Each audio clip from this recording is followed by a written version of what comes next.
There's a number the British government doesn't want you thinking about too much. £2.7 trillion. That's the UK's national debt right now, and it's growing by about £5 billion every single month. To put that in perspective, if you earned £50,000 a year and saved every penny, no rent, no food, no bills, it would take you 54 million years to pay off Britain's debt. You'd need to start saving before humans discovered fire. And here's the uncomfortable part. Most economists think it's about to get worse. Not in some distant future, by 2026, less than 2 years from now. So let's talk about what's actually happening to the UK economy, why the numbers are worse than the headlines suggest, and what it might feel like if the projections are right. Because this isn't some abstract theory. This is about mortgages, jobs, and whether the country can afford to keep the lights on. Let's start with where we are right now.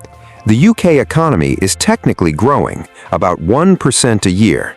That sounds okay until you realize it's one of the slowest growth rates in the developed world. The US is growing at 2.5%, India's at 6%. Even Europe, which has its own problems, is outpacing Britain. But growth isn't the real issue. The real issue is what's happening underneath the surface. The UK has 3 massive problems, and they're all colliding at once. 1, the debt is out of control. 2, productivity has flatlined for 15 years. 3, the country is stuck in what economists call a doom loop, where fixing one problem makes the other 2 worse. Let's unpack that. Start with the debt. £2.7 trillion sounds abstract, so let's make it concrete. Every year, the UK government spends about £1.2 trillion. It collects about £1 trillion in taxes. That's a £200 billion gap. So where does the money come from? Borrowing. The government issues bonds, basically IOUs, and investors buy them. The government gets cash now and promises to pay it back later with interest. This isn't inherently bad. Every developed country does this. The US does it. Japan does it. Germany does it. The problem is when the debt gets so big that the interest payments start eating everything else. Right now, the UK pays about £110 billion a year just in interest. That's more than the entire education budget, more than the defense budget. It's the 4th largest item in the government spending, and it's growing fast. Because here's the thing. When interest rates go up, so does the cost of borrowing. And interest rates have gone up a lot. In 2021, the Bank of England's base rate was 0.1%. By 2023, it hit 5%. That's a 50-fold increase in 2 years. And every time the government needs to refinance old debt or borrow new money, it's paying those higher rates. So the debt gets more expensive, which means the government needs to borrow more, which makes the debt even bigger. See the loop? Now, let's talk about productivity. Productivity is one of those boring economics terms that actually matters a lot. It just means how much value does the average worker create per hour? If productivity goes up, the economy grows, wages rise, living standards improve. If productivity stalls, everything else stalls with it. And in the UK, productivity has been flat since 2008. 15 years, no growth. Workers today produce roughly the same amount per hour as they did in 2008. Compare that to the US, where productivity has grown by about 15% in the same period. Or Germany, where it's up 10%. The UK is stuck. And here's why that's a disaster. If productivity doesn't grow, wages don't grow. If wages don't grow, people don't spend. If people don't spend, businesses don't invest. If businesses don't invest, productivity doesn't grow. Another loop. Economists call this secular stagnation, which is a fancy way of saying the economy is stuck in neutral. So why did productivity stop growing? There's no single answer, but here are the big ones. 1. Underinvestment. British businesses invest less in new equipment, technology, and training than almost any other developed country. Part of that is Brexit. Uncertainty makes companies cautious.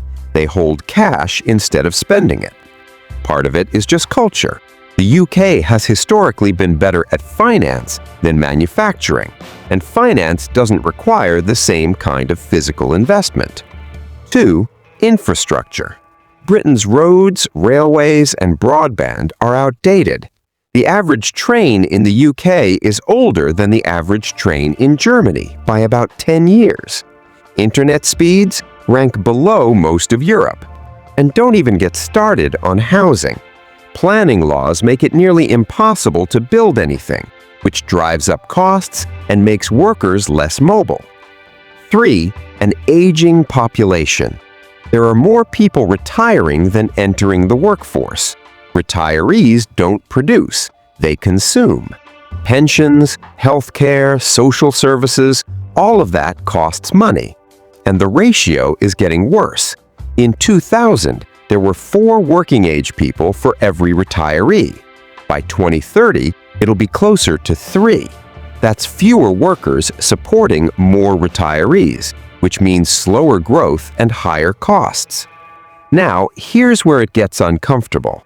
The UK government knows all of this, and their solution is to raise taxes and cut spending, which in theory makes sense. If you're running a deficit, you either spend less or earn more. But in practice, it's making things worse. Because when you raise taxes, people have less money to spend. When people spend less, businesses make less money. When businesses make less money, they hire fewer people. When fewer people are working, the government collects less tax revenue. So you raise taxes again and cut spending again, and the economy shrinks again. This is called austerity, and the UK has been doing it on and off since 2010. The results have been mixed at best. Public services are stretched thin. The NHS has record waiting times. Schools are underfunded. Infrastructure projects are delayed or canceled, and the economy still isn't growing. Let's zoom in on what this feels like for regular people, because the macroeconomic numbers are one thing, the lived experience is another. In 2020, the average UK household had about £300 in disposable income per month after essentials, rent, food, bills, transport. By 2023, that dropped to about £180. That's a 40% decline in 3 years. And it's not because people are earning less. Wages have actually gone up. It's because prices have gone up faster. Inflation hit 11% in 2022. Food prices rose even faster. Some items doubled. Energy bills tripled for many households. Council tax went up. Train fares went up. Childcare costs went up. So even though wages increased by 5%, real purchasing power dropped. You're earning more, but affording less. And here's the kicker. The Bank of England raised interest rates to fight inflation, which helped bring prices down, but it also made mortgages more expensive. The average mortgage payment in the UK has increased by about £500 per month since 2021. For homeowners, that's devastating. For renters, landlords passed those costs along, so rents went up too. So now you're paying more for housing, more for food, more for energy, and you've got less money left over. Now let's talk about what happens if this continues through 2026, because the projections aren't pretty. The Office for Budget Responsibility the UK's independent fiscal watchdog, released forecasts last year. They predict growth will stay below 1% through 2026. Inflation will stabilize around 3 to 4%, which is higher than the 2% target. And debt will keep climbing, possibly hitting £3 trillion by the end of 2026. That's a £1 trillion increase in about 3 years. The IMF is even less optimistic. They've warned the UK is at risk of becoming the worst-performing major economy in the G7 by 2025. Worse than Italy, worse than Japan. And here's what that could mean in practical terms. More tax rises, more spending cuts, more pressure on public services. Unemployment could tick upward as businesses struggle. Wages might stagnate or even decline in real terms. Housing could become even less affordable as mortgage rates stay elevated, and the government might be forced to make some very difficult choices about what it can and can't afford. Here's a scenario that keeps economists up at night. It's called a fiscal crisis, and it goes like this. Step 1. The debt gets so big that investors start to worry the UK can't pay it back. Step 2. They demand higher interest rates to compensate for the risk. Step 3. Higher interest rates make the debt even more expensive. Step 4. The government is forced to borrow more just to pay the interest on existing debt. Step 5. Investors panic. They stop buying UK bonds, or they dump the ones they already own. Step 6. The pound collapses. Inflation spikes. The economy enters a death spiral. This isn't hypothetical. It nearly happened in 2022, when Liz Truss announced her mini-budget, massive tax cuts funded by borrowing. The bond market revolted.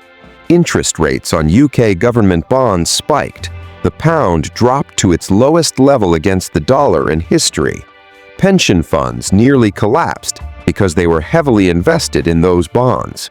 The Bank of England had to step in with an emergency intervention, buying billions of pounds worth of bonds to stabilize the market, and Truss was forced to resign after 49 days. That was a warning shot. It showed how fragile confidence in the UK economy really is. And if the debt keeps growing, if growth stays weak, if productivity doesn't improve, another crisis like that isn't just possible. It's likely. Now let's add another layer. The UK doesn't just have an economic problem, it has a structural problem. Because the economy is built on a few key pillars, and all of them are shaky. 1. Finance. London is one of the world's top financial centers. Banking, insurance, asset management. It's a huge part of the economy. But Brexit has eroded that advantage. Some firms have moved operations to Dublin, Paris, Frankfurt, and the global financial sector is consolidating. New York and Singapore are pulling ahead. 2. Services. The UK is a service economy. About 80% of GDP comes from services, everything from retail to consulting to healthcare. But services are hard to export, and they don't scale the way manufacturing does. You can't sell a haircut to China. 3. Property. A huge chunk of UK wealth is tied up in real estate, but property prices are unsustainable. They're driven by scarcity, not value. And if prices drop, which they might if interest rates stay high, it could wipe out trillions in household wealth overnight. So the economy is over-reliant on sectors that are either declining, hard to grow, or built on a bubble. That's not a recipe for resilience. Here's where the irony comes in. The UK was supposed to be uniquely positioned after Brexit. The promise was, freed from EU regulations, Britain could become a lean, dynamic, competitive economy. Singapore-on-Thames, they called it. But that didn't happen. Trade deals have been modest, regulations haven't been slashed, and the economy has underperformed. Meanwhile, the EU, which was supposed to suffer without Britain, held steady.